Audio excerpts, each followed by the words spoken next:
Have you ever heard of places that shouldn't exist? Uncharted lands hidden from maps. Places where the veil between the living and the dead is dangerously thin. These are not just sailors' superstitions, but accounts from those who have ventured where they shouldn't. Tonight, we unravel the mystery of the Forgotten Island, a place where ancient, malevolent spirits lie in wait. 3 men set out on ordinary fishing trips, treasure hunts, and expeditions, only to find themselves marked forever. If you've had an encounter like this, send it to Mr. Scary Guy. Your story might be featured on the show. And now, these people don't know it yet, but they've just entered the realm of Mr. Scary Guy. Prepare yourself for a journey beyond the ordinary, into the shadows of your deepest fears. Welcome to the world of Mr. Scary Guy.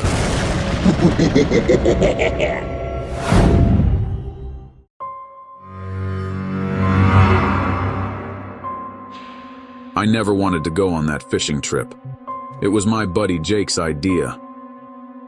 We'll catch fish no one's ever seen before, he said, waving a wrinkled map he'd bought from some old man at the marina. The map showed an uncharted island a few miles beyond the usual fishing grounds. Against my better judgment, I let him talk me into it. The trip out was uneventful.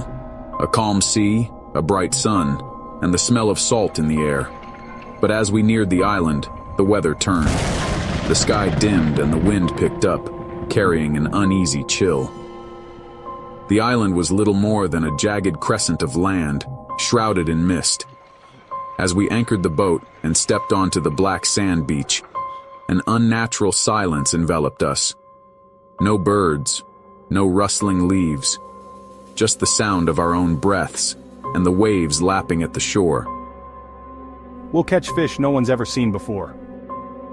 Jake was excited, pulling out his gear, eager to explore. But I couldn't shake the feeling we were being watched. The air felt heavy, oppressive. We hadn't been there an hour when the first strange thing happened. Jake shouted from the shallows, holding up a fish he'd caught, a wriggling, translucent creature with teeth like needles. I'd never seen anything like it, and something about its glassy, milky eyes made me uneasy. Jake laughed it off and tossed it into our cooler, but I swear I saw its eyes follow me as I turned away. Then came the footprints. They were in the sand, large, bare, and far too fresh. I froze. "Hey, Jake." He didn't answer. I turned to see him standing at the edge of the jungle, staring into the trees. What is it? There's someone out there. But there was no one. Just shadows and swaying foliage. We decided to head back to the boat, our nerves frayed. But as we neared the shore, we found our footprints gone, replaced by those same strange bare ones. They led to the boat, circled it, and vanished into the water. That night, anchored offshore, we didn't sleep. The sound started around midnight, soft whispering voices, the rustle of invisible footsteps, and something heavy scraping along the hull of the boat. Jake peered over the side, but I grabbed him. Don't.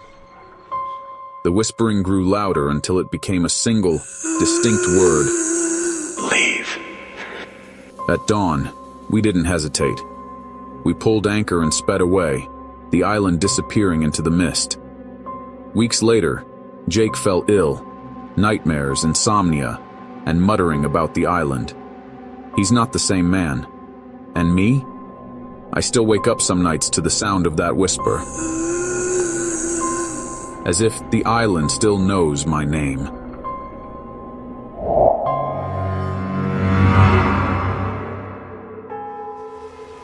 The ad was simple. Treasure hunting expedition. Experience required. Broke and eager for work. I didn't ask too many questions when Harris called.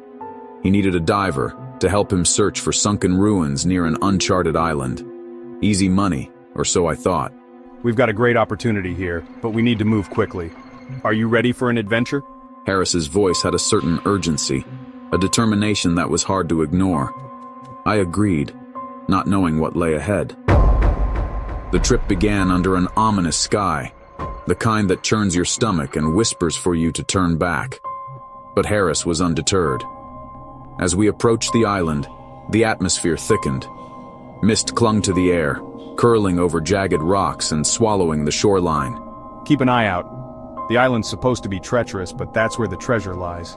His confidence was almost infectious, but the growing sense of dread was hard to shake off. The island itself was desolate, overrun by creeping vines and twisted trees. Scattered among the jungle were stone markers, weathered and broken. Harris muttered something about graves, but I didn't want to hear it. My job was in the water, not on land. These carvings, they're ancient, could be from a lost civilization. We set up camp near the beach, and Harris immediately began examining the graves. The carvings on the stones were intricate, spirals that seemed to pulse in the dim light. Harris started snapping photos. The air felt heavy, as if the island itself was watching us. As the sun dipped below the horizon, an unnatural silence fell.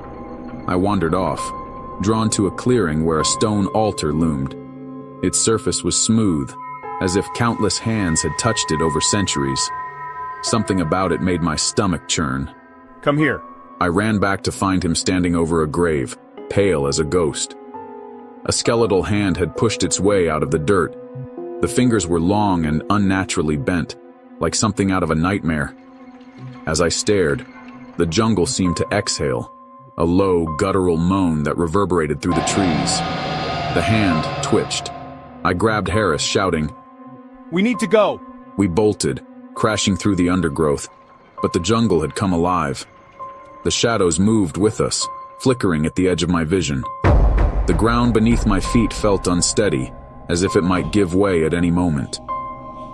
Something grazed my leg, a burning welt that throbbed like fire. I turned to see a figure in the trees, tall and gaunt with hollow eyes. It didn't move, but I felt its gaze pierce through me, pinning me in place. Hurry!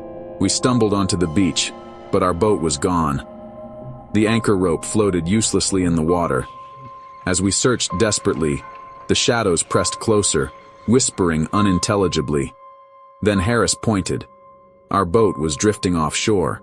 We swim! We plunged into the icy water, my arms burning as I paddled. Behind us, the whispers grew louder, blending into a haunting wail.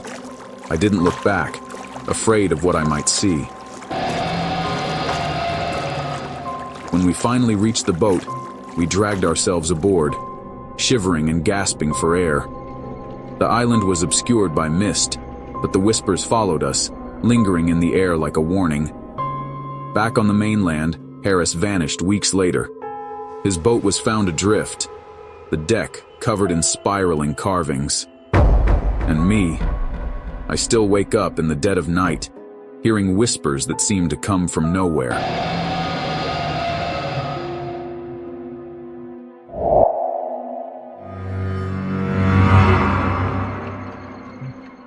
As a charter captain, I'd seen my share of strange things, but nothing could prepare me for what happened with Miller.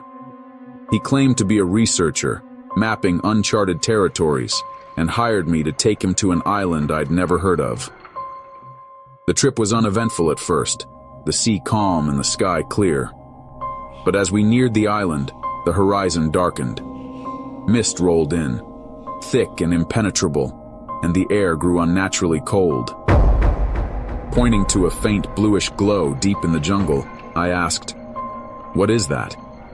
And Miller answered, "It's called the Ghost Light, an ancient spirit according to legend. It guards the island." Despite my instincts, we anchored and ventured inland. The jungle was dense, the trees twisted into unnatural shapes. The light pulsed faintly, leading us like a beacon. Miller seemed entranced, his eyes fixed on it. We reached a cave, its entrance hidden beneath tangled roots. Inside, the air was damp and heavy, the walls lined with strange carvings. The light grew brighter, illuminating a chamber filled with artifacts, golden masks, jeweled trinkets, and ceremonial tools. This is it, the discovery of a lifetime. As his fingers brushed the mask, the light surged. A deafening roar filled the cave, shaking the ground beneath our feet. Figures emerged from the light, tall skeletal beings with hollow eyes that seemed to suck the life from the air. "Run!" I shouted, grabbing Miller. We sprinted back through the cave, the roar chasing us. The jungle had changed. Paths that had been clear were now blocked by roots, and the trees seemed to reach for us. By the time we reached the beach, the light had followed us, hovering above the water like a malevolent star. It pulsed brighter and brighter until the entire island was bathed in its eerie glow. We shoved off, paddling desperately as the light hovered closer. It stopped at the edge of the water, flickering like it was watching us leave. Back on the mainland, Miller destroyed his research. "We've woken something," he said, his hands trembling. I never saw him again.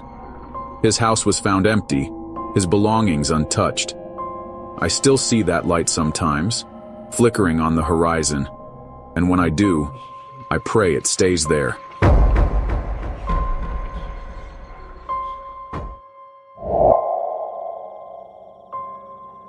What would you do if you stumbled upon an island that shouldn't exist? These men learned the hard way that some mysteries are better left undiscovered. Have you ever experienced something terrifying like this? If so, send your story to Mr. Scary Guy, and you might find yourself featured here. This is Mr. Scary Guy saying, good night, sleep tight, if you dare.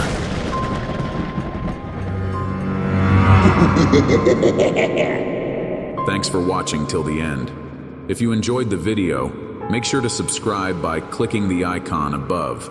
We've also got a playlist full of scary stories on your left side, and a suggested video you'll love on the right.